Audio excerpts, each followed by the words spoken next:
Zdaj omeni gospa varuhinja človekovih pravic. Ob koncu tega zanimivega posveta samo vprašanje, kdo je torej Delu ukradel čast? Delu je ukradel in tudi krade čast vsak, ki ne spoštuje človekovih pravic.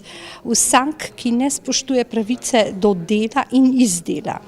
Torej, najprej je lahko zakonodaja, ki ni vedno tako dorečena, da ljudje ne bi našli luknje in izhode in s tem izkoriščali ljudi, ki so pri njih zaposleni, ali tiste, ki jih mobingirajo. Skratka, gre za veliko število ljudi, ki znajo v vsaki situaciji potegniti korist le zase, ob tem pa drugi, zlasti delavci, trpijo.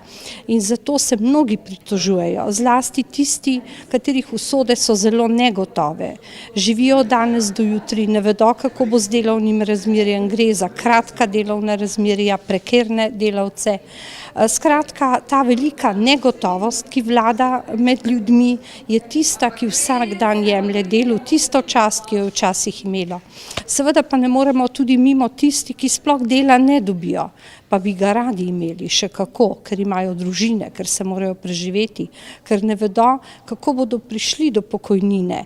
Tudi tisti, za katere niso bili plačani prispevki, pa čakajo na pokojnino, pa ne morejo iti. Skratka, gre za velik sklop kršitev pravic iz delovnih razmerij in zato delo nima več tiste časti, ni neomadeževano, veliko kršitev pravic je na tem področju in zato smo se danes tu zbrali, da smo odkrito spregovorili, pogledali z vseh vidikov, tako organov odkrivanja, pregona, tu so inšpekcijske službe, davčna uprava.